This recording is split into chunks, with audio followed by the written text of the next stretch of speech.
Ang bira. Ay, sana ang lugar. Maganda sana. Medyo matagal dito, ha? Alam ko, kuya, ba't bestseller? 20 pesos siguro yung ano nyo, kanin nyo.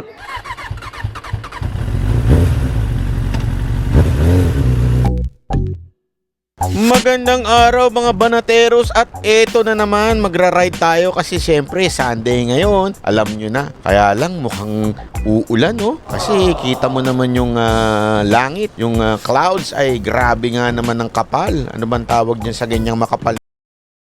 Basta absent ako niya nung high school ako eh. Anyway, eto na nga, pumapaspas na po tayo papuntang favorite nating puntahan, yung malapit lang sa Tagaytay syempre. O ayan na, dire-diretso lang, biyahe na tayo. Samahan nyo kami ha, maghahanap tayo ng maraming masarap na karne dun. Alam mo naman ng diet nating carnivore, di ba? So kaya let's go. Pero pumunta muna tayo dito sa isang coffee shop bago tayo pumunta ng Tagaytay para antayin natin si Jun the TikToker. Tapos meron pa yung na malamig. Pero ayoko nung sugar. Lumiwanag naman ng langit ng tayo ay papunta ng Tagaytay. Kaya tingnan natin, sana hindi nga umulan. Eto na nga, dumating na tayo dito sa Leslie's. Susubukan nga natin kung masarap to kasi balita ko masarap daw. At makikita mo nga naman dito yung mga tanawin. Ang ganda-ganda at preskong-presko. I-review na natin, ha? Medyo matagal dito, ha? O-order ka pa lang, matagal na. Ayun, ano mo naman, masyado ka ma-issue. Ang konti ang kanilang waiter. Bintanga. Siswing yung seafood, dalawang plain rice solo, tsaka po isang pork rib. Sir, tawag na lang po sila if may kailangan. Okay, thank you. So, ang problema dito, maganda nga yung lugar, pero hina ng signal ng Smart at Globe. Yari tayo nito. Hindi tayo makapagka-post baga. Tama mo si Jun, dito lang maka-TikTok dahil walang signal. Kung natapos ko ang aking pag-aaral. Signal, kaya maghahanap tayo ngayon dito. Hindi hirang buhay, oro. Hindi hirap.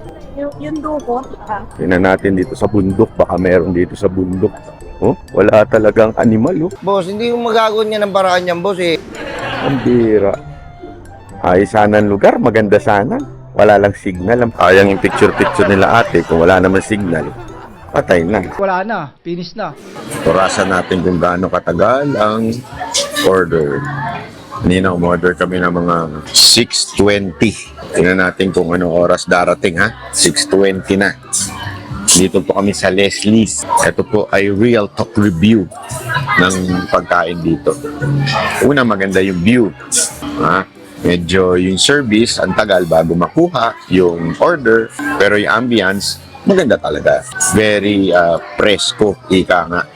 Kaya lang, ang pinaka medyo negative, yung signal. Walang signal, Globe o Smart. Yung dito, hindi ko alam. Hindi ko nadala yung dito ko. Pero, hindi ako sure. Basta wala din silang wifi. Pero yung view naman, maganda, panalo. Meron pang picturean dyan, no? Gusto mo picture-picture dyan. Pag may binobola-bola ka, pwede kayo dyan. Eh, di baseball, bating ko yung bibig mo eh. Magbulahan kayo. Malaki din yung lugar. Kanya naman, di ba? Malaki. Tapos meron pa to sa baba. So, 2 floors. Kaya, ano siya, talagang maluwag.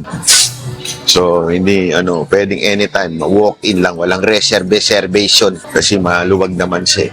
Ang gawin nyo, magdala na lang kayo siguro ng Starlink. Tapos i-set up nyo sa baba. Gusto mo sapakin kita?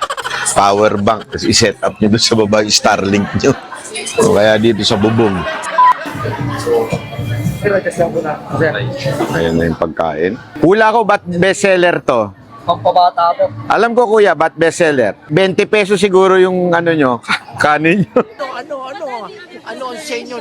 Natamimi kayo eh. Pampabata. Diesel banat. Yun. Ayun naman yung seafoods. So. Ano na kayo, sir? Ayan ang seafoods. O, diba? Oo. May sinusup-sup na utak, oh. Eto na, chibugan na natin. Siyempre, walang rice.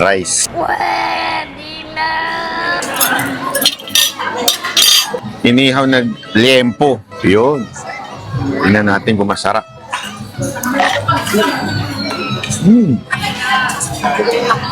Kaya pala maraming tao. Kahit na walang signal. Sisling baka.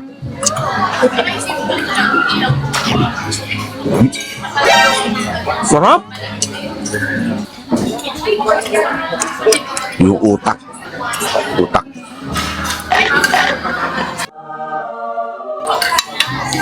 Ay, sarap. Haba. Fairness, masarap nga. Ano ba meron? Wala namang ano eh. Ito po, so yung mga hipon na maliliit. Yun lang, yung seafoods nila medyo puro gulay.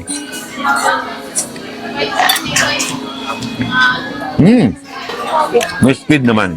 Sarap ah. Kaya niya, ayoko to. Tsaka yung baka ko eh. Ay, marami na kaming kinainan dito sa Tagaytay. Kahit yung sabaw nila, iba lasa. Lasang-lasa mo yung mais. No? Very good ah. Masarap ah. So ayan, ang ating food rating dito masarap naman. As in, masarap yung pagkain. No problem sa pagkain. Talaga nga namang panalo.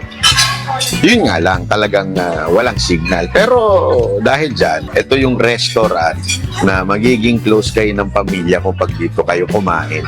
Kasi walang gagamit ng cellphone. Mag-uusap kayo at kikwentuhan kayo at chichibog lang kayo ng chichibog. Di ko nga alam kung sinasadya ng restaurant na maglagay ng pampahina ng signal para lumakas ang order at kainin nyo. Pero okay din yun, di ba? Para at least pag kumain talagang usapan ba? Kwentuhan kayo ng iyong pamilya at kaibigan. Kasi minsan pag naka-cellphone, wala na, hindi na nakakapag-usap. Mas kausap pa yung Facebook kaysa yung pamilya, di ba? So okay din. Dito kayo sa Leslie, masarap naman. In fairness, sobrang sarap. Pagdating sa pagkain siguro, mga 9.9%. 9.9 out of 10. Ganon kasarap.